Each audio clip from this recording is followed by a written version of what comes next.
event from Rostfrei Steels. We'll ask him the USP of his company and about his products. Sir, if I may ask you, what is your company's all about and your silos in particular? How are they different from your peers? Kindly explain to our viewers. Yeah, sure. In fact, when we talk about silos, in fact is a part of grain management system, right? People don't understand, many people in India, they don't understand grain management system, but yes, because silo came first and grain management is yet to come in India. So why I say that silo is a part of grain management system, because ultimately it's the grain which has to be managed. So formerly in India, currently in India, grain is being managed in bags, right? There's a lot of bag handling everywhere. Grain is stored in storage is maximum done in bags. But when we talk about a good grain management system, then silo is the one thing which is very effective, because you can have grain inside silo for long term, and it has got all kind of condition monitoring systems, wherein you have temperature monitoring system inside, so that you can monitor what are the temperatures of grains, right? Then it has you can check the levels of your grains inside. Then you can check the quantum of infestation that is happening inside the silos, right? And in silos, the plus point is that you have the full control of quality of grains in your hand, because you can do aerations to cool the grain, you can do fumigation to finish your infestation, and you can do ventilation also to prevent your grains from getting condensation problems and all. So that way silos is a very effective mean of storage for grains particularly, and world over the silo is being considered as a very good storage system for long-term grain storage, right? Am I missing some of your question? So I just wanted to know, how do you ensure customer satisfaction? In fact, there are a lot of companies who are doing who are making silos, right? Rostfrei does it in a very different manner, right? Many companies who are particularly from US, Europe, or Turkey, or China, all their silos are being made of GI steel, right? We have done it in a different manner, because we have taken zinc alum as our material, right? Which is a very futuristic material for grain storage, right? When we say silo should satisfy some criteria which are very effective for, which should be satisfying a good grain management inside the silo. The plus point, silo should have basically durability, right? That is the number one criteria people must look for.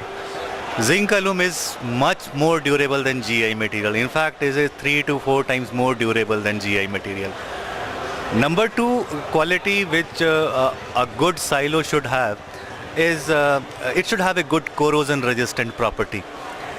Zinc alum is the only material which can withstand a salt spray test of 2000 hours, whereas GI that cannot withstand more than 450 hours or 500 hours, right?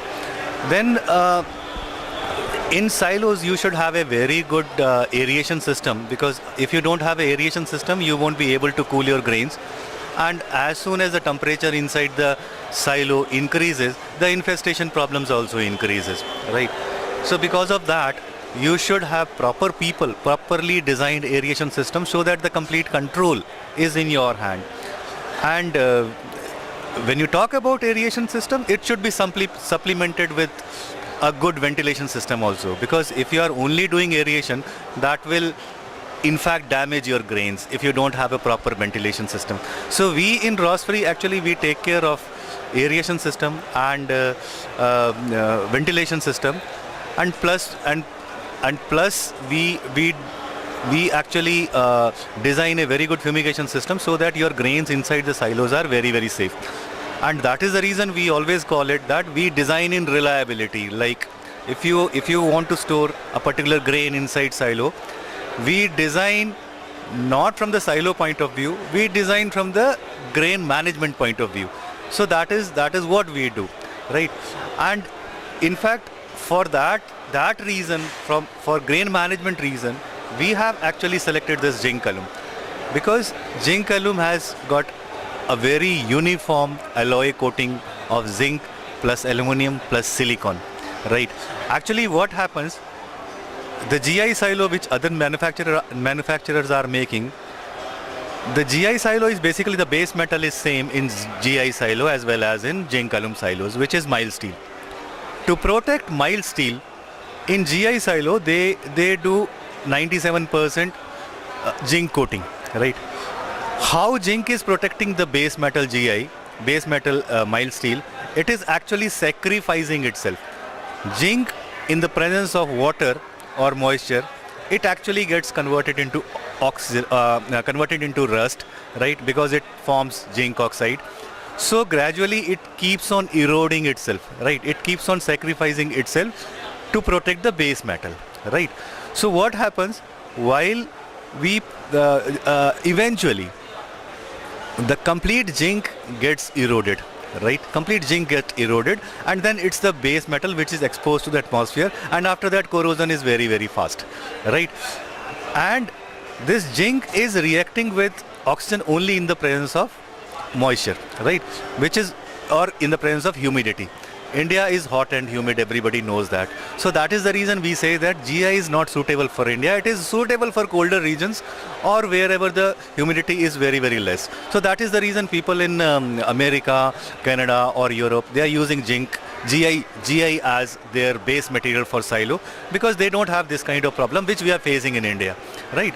So this is number one, right? Number two, how zinc alum is actually able to actually surpass this problem. In zinc alum, what we do, we have a coating, alloy coating of zinc plus aluminum plus silicon.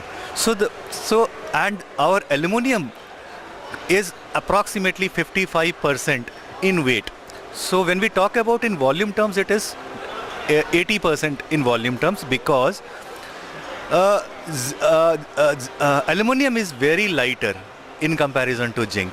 So that is the reason it is much more in volume, right? So the base metal in zinc alum is being protected by corrosion through zinc, right? So zinc is actually protecting the base metal, and zinc is being protected further by aluminum, right?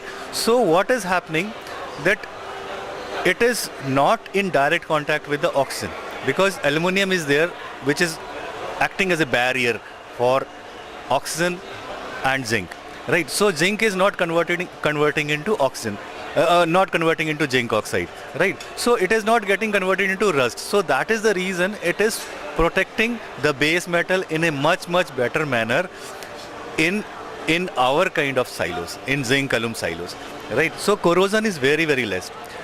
Number two, in zinc alum we have a specially developed passivation and resin coating above it, which is done by Tata BlueScope company itself.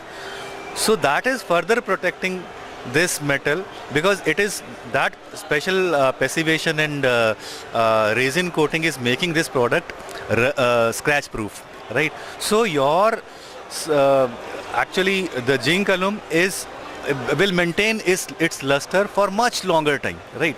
So GI is not able to maintain that luster, right? In fact, another problem with GI is that if you see any silo within a year or so, right, or probably within 2 years, right, it will become dull gray in color, right? When it becomes dull gray in color, what happens, that the amount of heat which is getting absorbed by the GI silo will become very, very high, right?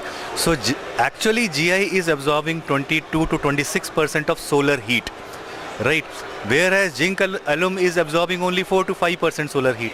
So when heat is absorbed much, so what is happening, the inside temperature of the silo, it increases. So when the average temperature inside the silo increases, it becomes lot of problem for the grains, right? and specifically for grains like rice. Actually, what happens? Our silos are very, very suitable for grain, right? If the rice is stored in GI silo, and since the average temperature inside the GI silo is very, very high, so the rice gets either converted to black in color or yellow in color. So it actually have discoloration problem in silo itself. And moreover, if the temperature goes beyond 36, 37 degrees centigrade inside the GI silos, then what happens? That small minor fine cracks gets developed inside paddy, right? So when this paddy goes for milling, right, when it comes for dehusking, then it generates lot of brokens. So people feel that it's a problem of dehusker or the problem of operator, but it's actually not the problem of dehusker or operator. It's the problem of GI silos. So in our kind of silos, these kind of problems are very, very minimum. And since our silo is withstanding a salt spray test of 2000 hours, it is very, very suitable for high moisture content paddy, right? So that is the reason we are actually here in this exhibition to make people aware of our technology, silo technology, because unless and until we make people aware of this, what is the kind of benefits that we are offering to them, so they won't be interested in our kind of product, right? So that is what we have come here for. Thank you, Mr. Bhardwaj, for explaining in detail about your silo. I think our viewers would be hugely benefited from your knowledge. Thank you so much. Let me present our latest issue of Riceoutlook magazine to you, sir. So this is our latest magazine. Kindly go through it. Very nice, sir. Very nice. Thank you for your cooperation. Thank you very much, sir.